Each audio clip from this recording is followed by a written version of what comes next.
Welcome to another episode of the Grace Parents Podcast. On today's episode, we are talking about how to stay Christian in college. Many parents are getting ready to send their kids off to school for the first time out into the real world, which can be a daunting experience and a daunting moment in your child's life. But we are here with you to help you figure out how can I begin preparing my students now for the life that is out ahead of them in this next year. So tune in, lean in for another episode of the Grace Parents Podcast.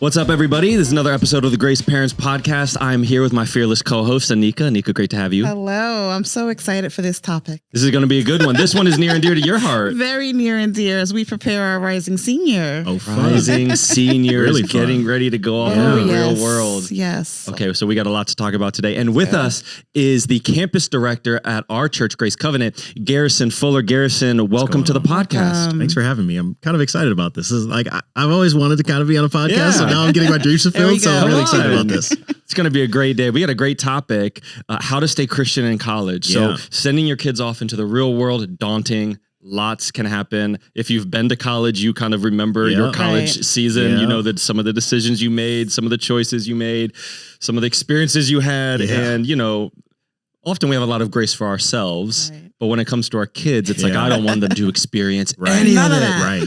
Saved, pure, nothing bad happened. And so there can be a lot of fear, anxiety. And I know, you know, my kids, Garrison, in fact, our kids are nowhere near college age. You got a long time. We got a long time, but you're here not because to tell us what it's like to have children in college, but you spend all day, every day with college students. So you know what the environment on the campus is like. And so before we talk about what our parents can do, let's talk about what our students are facing. When they go off into the real world, what are the things you're seeing on the campus that are really challenging for students? There are so many things, but I think some of the things that are at the forefront, you have this idea of I'm out of the house, I've got my freedom. So like there's this kind of sense of, oh, I'm free. I have no rules. I can do whatever I want. I can create my own schedule. I can stay up as late as I want. I can miss class if I want to. And it's kind of a false freedom, but it's this idea that I have all the power now. And so you have to be mindful of that because every student has it. I went through it. I'm pretty sure that Pastor AJ, you went through it. Everybody's gone through it where it's like, I got it. And then you get it and you're like, I don't really have it. And so I think that's the first thing because you have the autonomy now. So at that point, parents are like, what is my child going to do? Are they going to throw off their schedule? Are they going to completely dismiss everything they've been taught for the last 18 years? Or are they going to hold fast to it? And that's a really difficult dynamic. That's the first thing they're going to encounter. The second thing is welcome week. Welcome week is wild. I'm like, what is that? Did you not have a welcome week? No, we did not have a welcome week. So this is great how times have changed. Oh yeah, there's welcome week is essentially a big party. Welcome to college. I'll just leave it at that. It's a big party. To basically baptize you into college life over your first 7 days. Give you every experience you've heard about, dreamt about, thought about. Wow. Parents right now are like, okay, so we're not going to college. this is we don't send our children there. Great, we're doing trade school. Another conversation I need to have. So welcome week is a thing, and everybody that's there that's got their autonomy wants to do what they've always wanted to do. They don't have the supervision anymore. And so welcome week is this idea of we've got our freedom, let's explore it. That's pretty much every college in America in the first week of classes.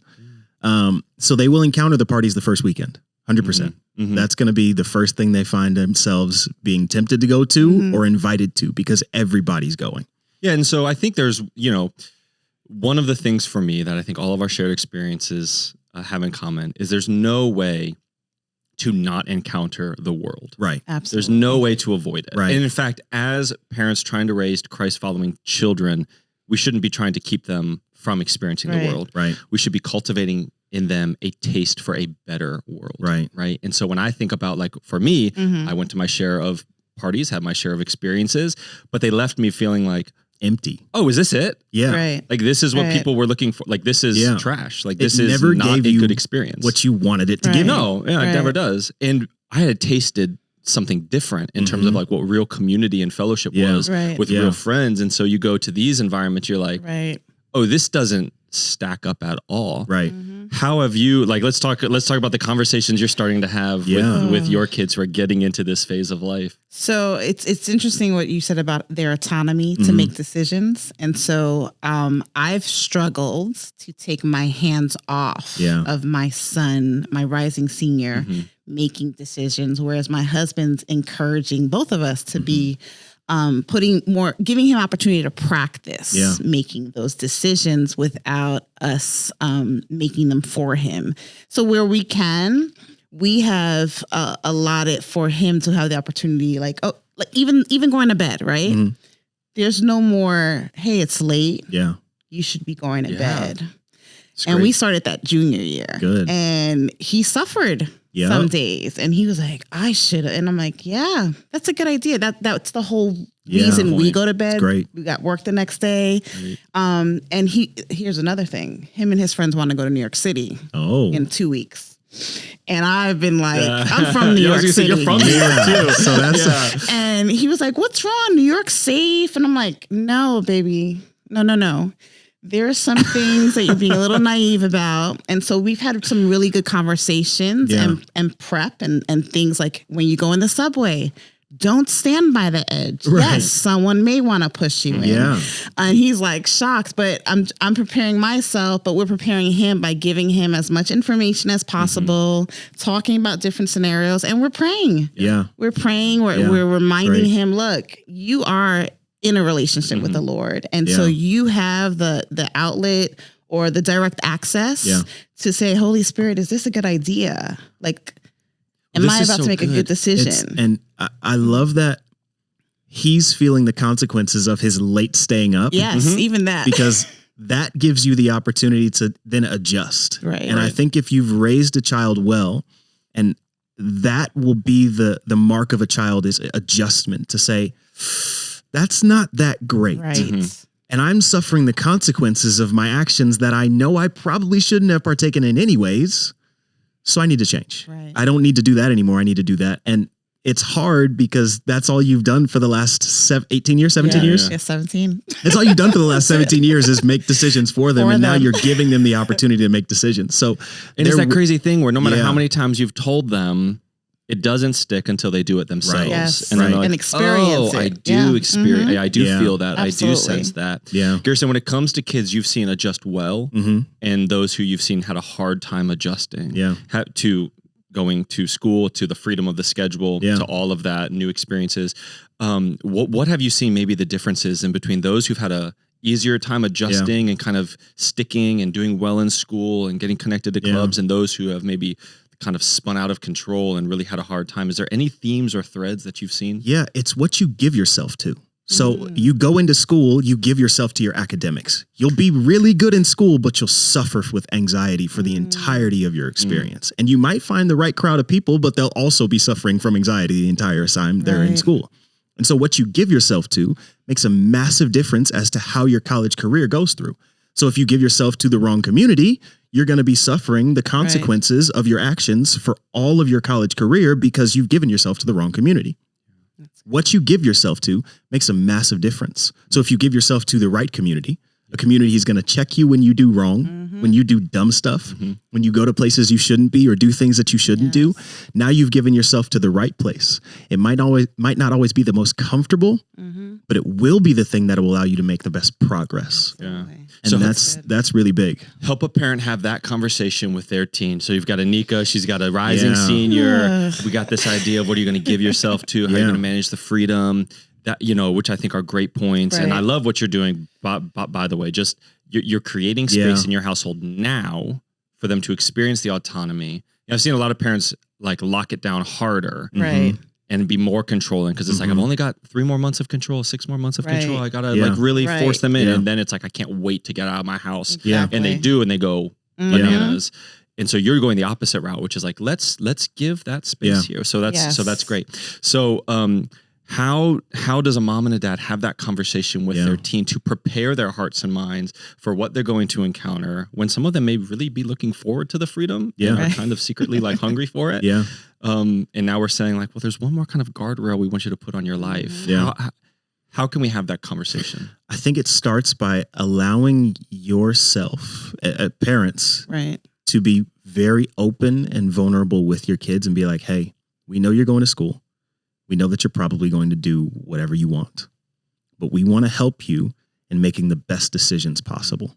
And so can we have one conversation to prepare you for what you're going to experience, but then also how you can manage it?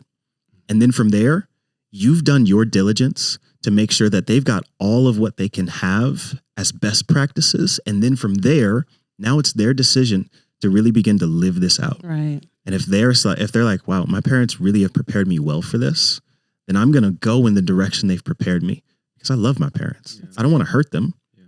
And then just like you said, if you have that really cracked down mindset, we need to make sure they're protected from everything. A religious lifestyle creates rebellion. Mm-hmm. It's like when you push really hard, they're going to push really hard against you. That's right. And so we need to change that from a religious lifestyle. I'm not saying religion is bad. I think it's very good. Right. But we need to not lead with that. It's a legalistic mindset. Right. It's almost taking religion to the point of legalism that's enforced so firmly. Right. Yeah. If we lead with relationship and we tell our kids, hey, I love you. I just want the best for you. Now they're going to feel like, okay, my parents aren't forcing me to choose anything. Now they're giving me all the information so I can make the right decision. Yes. And that is a game changer because when a kid now has the autonomy to make the own decision, right, they're like, my parents trust me. Right. They trust me with what they've given me. So now I'm going to do what I think is probably right. Right.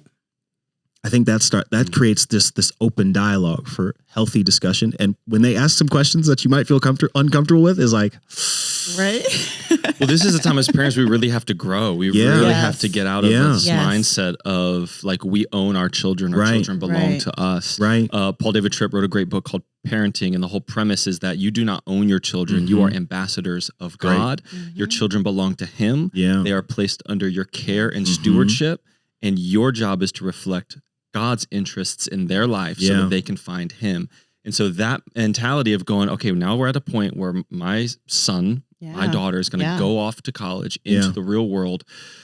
Like they're becoming an adult. Yeah. Like this is the time. Like, and you know, it can be scary, it can be daunting, but also like this, quite frankly, is the moment we've been waiting for. Like this is what we've been building them for, shaping them for. Like this is it. Like this is the final test. And so I got it. That can produce a lot of anxiety. I feel like I'm going to fail the test as a parent. But again, they never belong to you in the first place. You cannot control a child or a person. You can only invest in them. Sow seeds, build something relationally, and get them to the point where you're going to, like what you guys have started to do, which is I'm going to start treating you like an adult. Yes. And so that both means I'm going to let you make the decision. I'm going to let you deal with the consequences. Yeah. Exactly. So let's talk about how the conversation changes. This is open to either of you as you've experienced it. Maybe you've seen it with the students, or maybe you're already having this now. When you give the autonomy, you begin to allow. The word that comes to mind is like the micro decisions. I don't know if that's a very good one, but it kind of is like in this microcosm, you're giving them little, no more bedtime. You go to bed when you want. Yeah. That's on you now. Yeah. You show up late for school in the morning. That's also on you. Like I'm not bailing you out. I'm going to work. Right. Like you got to Uber yourself. Right. This is great. When they make the wrong decision, when they go down a bad path and they do encounter the consequence, how have you seen what maybe is a helpful reaction versus what is an unhelpful reaction? Or perhaps the question is, how do you then as a parent, or how have you seen parents guide students through those moments? Because I think that's a fear too of a lot is like, okay, I'll give them autonomy, but I can tell you what they're going to do. They're going to be fools.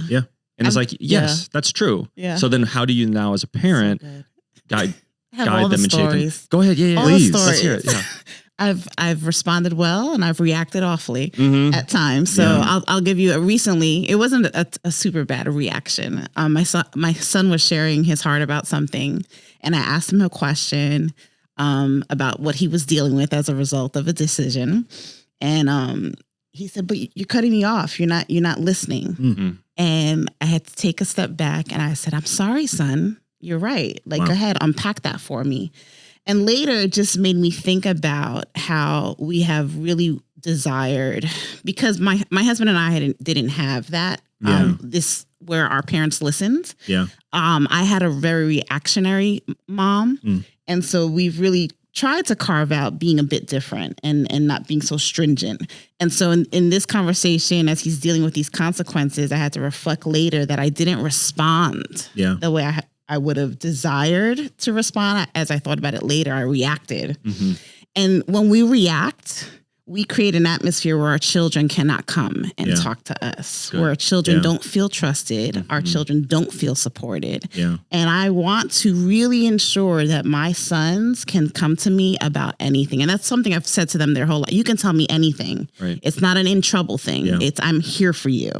I'm going to support you. We're going to get through it. And so like as he prepares to go to college, I want that even more. I'm like, there's nothing under the sun that will make me turn away from you. Right.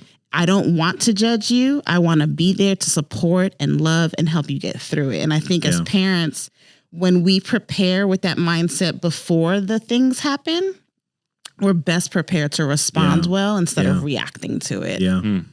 That's great. And I have a story of when I was 20. I was at school. It was my last week of classes. It was finals week. And I was like, man, I got to get to this final. I just finished work. And I get in my car, back out, and boom, I hit somebody. And I'm like, right now? Like, right now? So I get out of the car. I get barely enough information to actually do anything. I go about my classes, take my finals. I do really well at my finals. And I can't tell my dad that I hit somebody. Right. And I'm like, I didn't do what I was supposed to do. I knew what I was supposed to do and I messed up. And now I don't know how to tell him. It's my fault. I just don't know what he's going to say. So I get home. It's like 4 days later after I get home. And my mom sees me first and she's like, what happened to the car? I was like, I hit somebody, but don't tell dad. I'm going to tell dad. And then later, dad's home and my mom's looking at me like, we're waiting, Garrison. I'm waiting, son. Anytime now. I'm waiting. And then my dad goes outside and I run outside. I'm like, Dad, hey. And he's like, what happened to the car? And he's like, I'm like, I hit somebody. He said, are you okay? And I was like, yeah. He said, all right, good. Cars can be fixed. I just want my son to be fine. That's right. And I thought about that and I was like, wow, I made the mistake and yet I didn't get punished for it. Instead, I got mercy. I think leading with mercy, it's great. Even when they have done something really stupid, gives them the opportunity to come back again and again to say, you're my mom and I trust you. You're my dad and I trust you. Yeah. What a game-changing moment in the relationship. You know, that reminds me of a time that I had. I came home from college and so I'm the youngest of four. So I saw my brothers go off and do the thing. And so I wanted to do it well and do it right. And also, by that time, my parents were used to kind of the game. So this is a side story to my real story. But, you know, I went to college and it was kind of like, hey, we love you. We'll see you. And I didn't hear from my parents again for, you know, like if I reached out, I hear from them. Man, my roommate, his mother called him every single I'm guessing he was the first one to go to school. He was the first one to go to school, the oldest child. Parents, you do not need to call your child. I know, resist the urge. Resist the urge. Let them stand on their own. Because I was like, what do I need my parents for? Like, I can do this. It's fine. And I was like, man, my mom called me. I love my mom. But I was like, she called me every day. Like, that's too much. Like, but anyways, so part of the thing, you know, my parents were teaching us how to have budget, our money. You know, I had to work in school. I was an RA to help pay for things and all of that. And, you know, you're working like as an intramural ref, making like whatever, $5.15 an hour, right? You're making no money. You're doing everything you can to get by, trying to buy books. I was in a fraternity, so trying to pay membership dues, all that, trying to pay for my car. Just had no money. And I remember just getting really frustrated because I'm just like, Dad, thinking like, Dad, this is so unfair. Like, how am I supposed, like, I can't, I'm making no money. Like, I can't even get a real job. Like, I have to do school. And so I had to like build up all this courage. Same kind of thing. I got to talk to my dad. Like, I got to talk to my dad. And like, I don't know, man. And like, you know, since he's not going to give me money. And I remember, man, I was so nervous, but I went in, I sat down with him. I was basically like the same thing. Like, dude, I can't get through school like on my own. Like, I just cannot make enough money here. And I like showed him the thing. And I was kind of bracing for the same type of like, maybe you need to work more hours. Maybe you need to stop spending money on food. Okay. But man, it was like, there was a partnership that was formed in that moment that he was like, well, we can give you more each month to help and like all of this. And he's like, what if we covered this? And it was not the reaction that I was expecting, but it formed two things. It formed one, what you talked about, which is that mercy that was experienced. But for me, that then built a partnership and a trust with my parents. And now it was definitely still son to father, but there was also this like, you're becoming peer an to adult. peer is too much, but I felt like an adult, right? Like I felt like I could come and have a real conversation about budget, finances, things like that, you know, buying books, and be met as like with respect and be met with like trust. So that was huge. And then just, you know, I think for me, I had to feel the pressure of my money running out. Like I had to feel and get to the point. They weren't coming in and rescue. He could see my bank statement if he wanted to look at it. Say it again. But he let me. He could see my bank statement if he wanted to see it. But I had to feel what it felt like to have no money in my account and have to buy $600 of books in 2 weeks, right? And you're going like, how am I going to do that? How am I going to do that? So they never swooped in to rescue me, which for me is, I think, very important because that forms something that I had to learn. Mom and dad are not they're my safety net, but they're not my Superman. Like they're not here hovering and watching and waiting. Perfect. I have to go, Dad, I need help. And he's like, I got you. I'm here. So that's formed a lot in me. Let's talk for a moment as we prepare to close.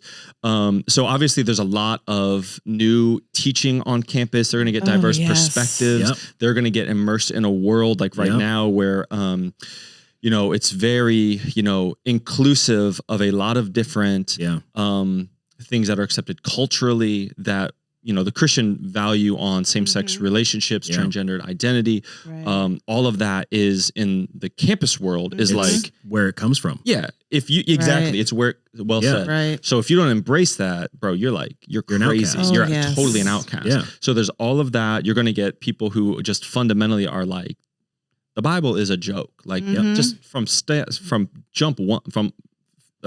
one, the Bible's a joke. So before we even talk about God, like you're a joke.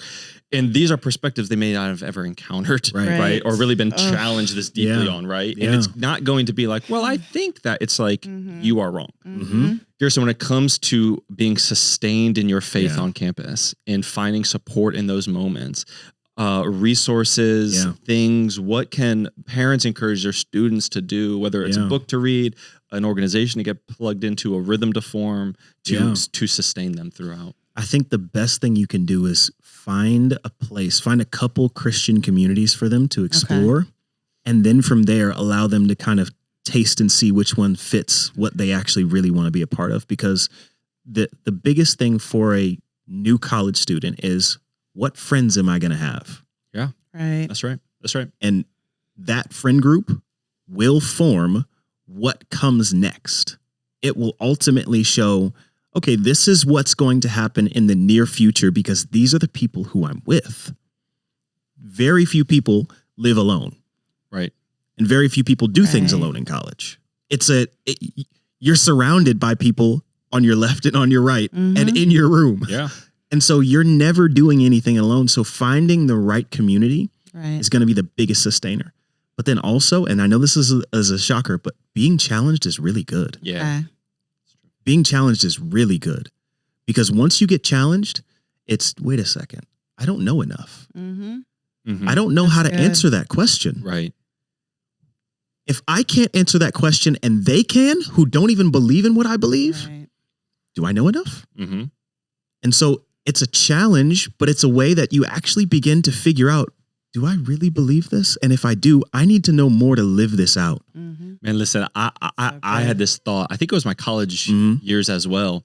And like I thought about the Bible. It was in the same vein. I don't remember what it was specifically, but kind of was challenged. And so I was thinking about things and I came to my dad and I was like, yo, you know, I think, and again, I wish I could remember the story, but like, I think X, Y, and Z about the Bible. And I was looking for him to like co-sign, stamp, approve. And he was like, oh, okay. Find some scripture that backs that up. Yeah. So good. And he put it in my court. And I was like, no, give me the answer. Right. And he was like, no, you need to go figure it out. So what you're saying, being challenged is a good thing. It's a great thing. It's scary for parents. Great for all of us. Yeah. My son is strongly opinionated about his faith. And he's like, well, when I go, I'm just going to let them know. And I'm like, yeah, but can we do that with love and kindness? Right. And you don't have to argue with people. Like, Do you see students that struggle in that regard? Like they're coming on too strong. They're not being kind about sharing their faith. You know, like that's a real concern because I'm like, I don't want you to be ostracized. And as Christians, we shouldn't be offending people. I want to share the truth in love, but I don't want him to be offensive. So what sort of guidance can you offer there? It's a good one. It's a really good question because I do see a lot of people come to school and have very strong opinions. This is the thing though. Everybody on a college campus has very strong opinions. So it doesn't matter whether you're a Christian or non-Christian. The only difference is if you are a Christian and you have strong opinions about the Bible, people will attack you because everybody else doesn't. Right. And so having a strong opinion about truth and about an objective truth, not a subjective feeling that we get to have and change every 6 years because our political affiliation changes or a new movement rises up is something that people don't like. The way that we can begin to sit down and say, okay, I do have strong opinions, but I don't let my opinions determine my relationships. That's good. If I do that, I'm going to be alone. Right. Because everyone has opinions. Right. And everyone's opinions drive them to a place where they can find more people who co-sign their opinions.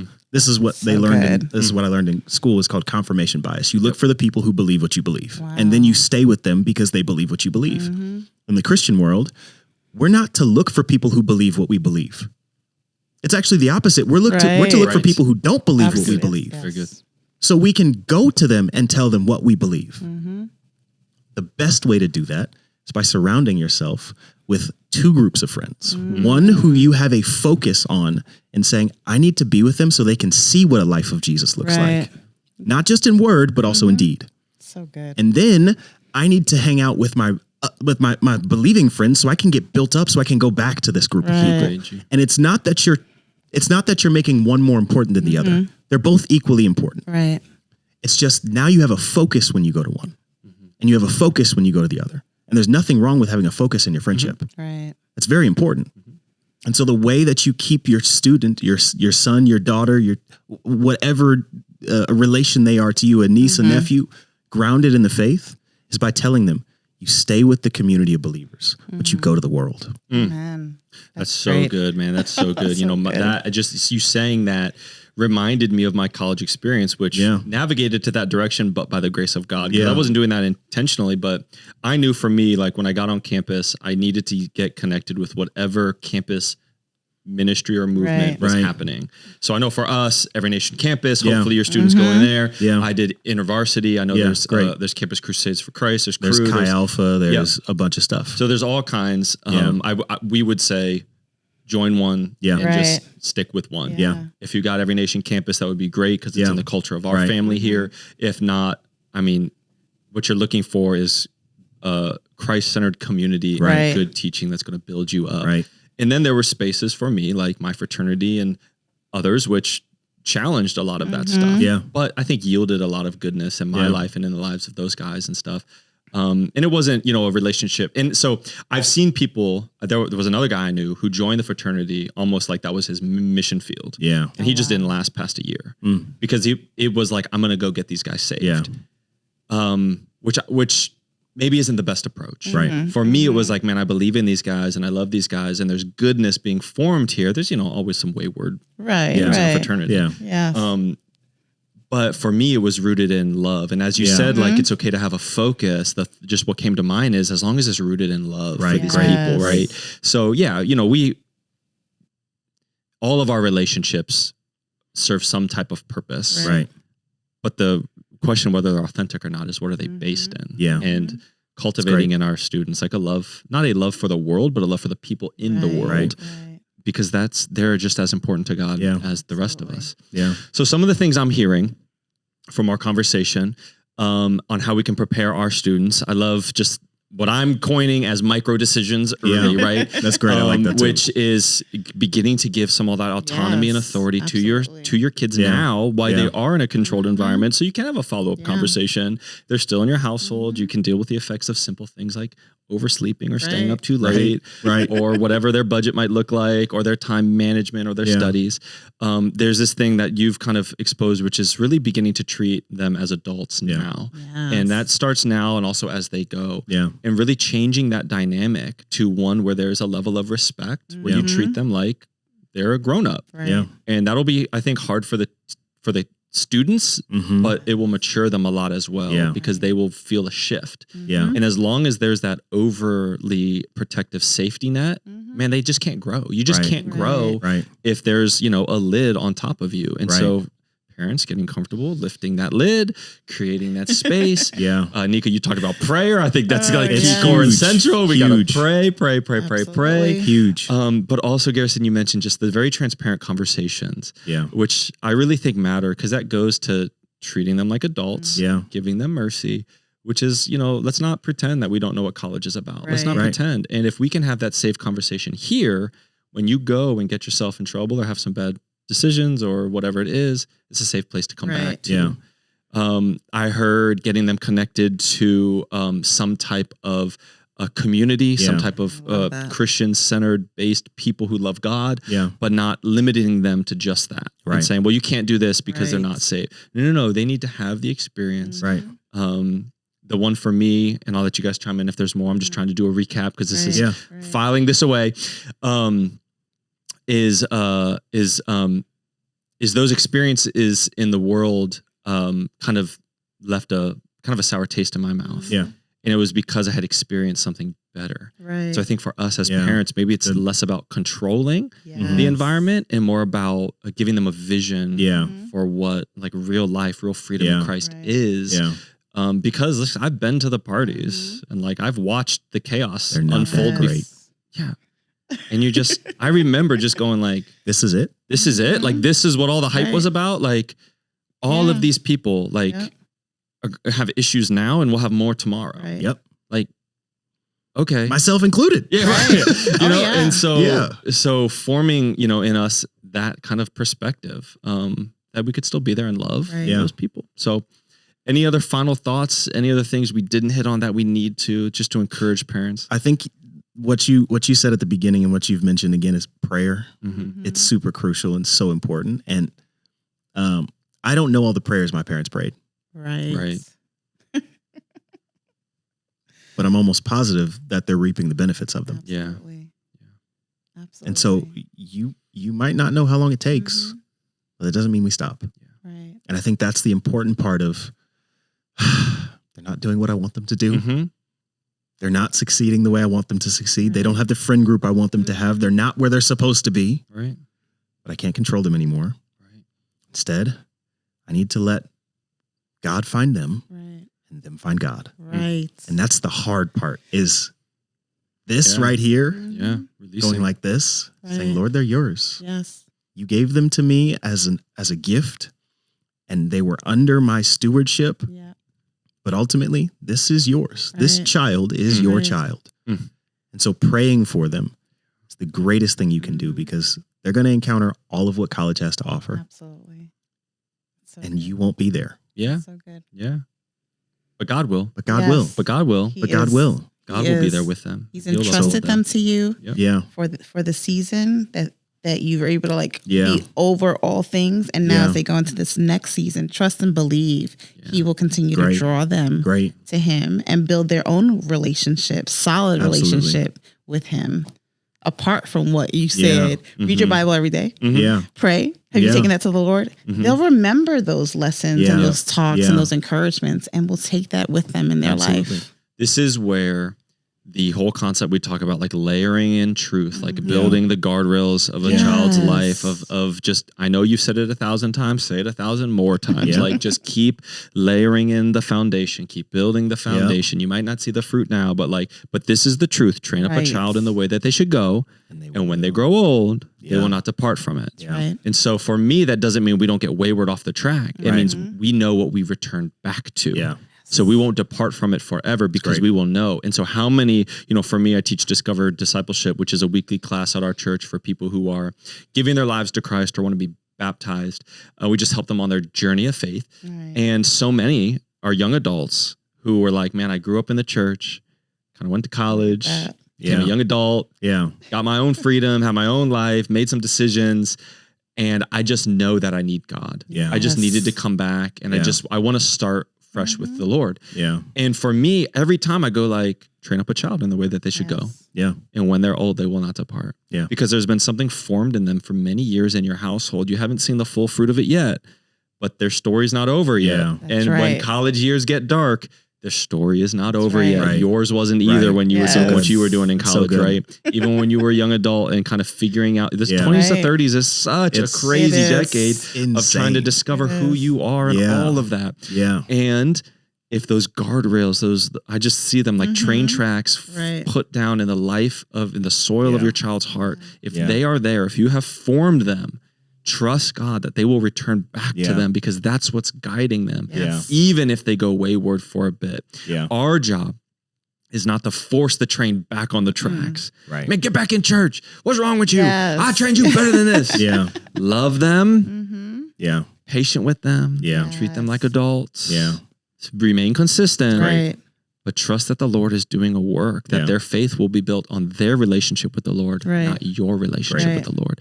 So, you know, I say that as having an 8-year-old and a 5-year-old and a 3-year-old. But for me, I'm telling myself this now to form it. And I know we've seen it as we've counseled parents and students alike. I know you're living it. You've walked with parents. And so, man, you know, we do this podcast because we know you can't do life alone. You can't do marriage alone. And you certainly cannot parent and raise children alone. And we don't want you to. We want to be your support and here with you, have the conversations along the way about the things that you are facing. So if this was a blessing to you, please share it with somebody, post about it, put this out so that other parents who are like you can receive something good from it. We're going to do a part 2 of this podcast with 2 of my dear friends, Pat and Lamont Williams, who have sent both of their adult children off to college. And we're going to talk about from a parent's perspective, having raised children, sent them off. Both of their kids now are out in the real world as lawyers. I think they went to Harvard and Stanford or something like that.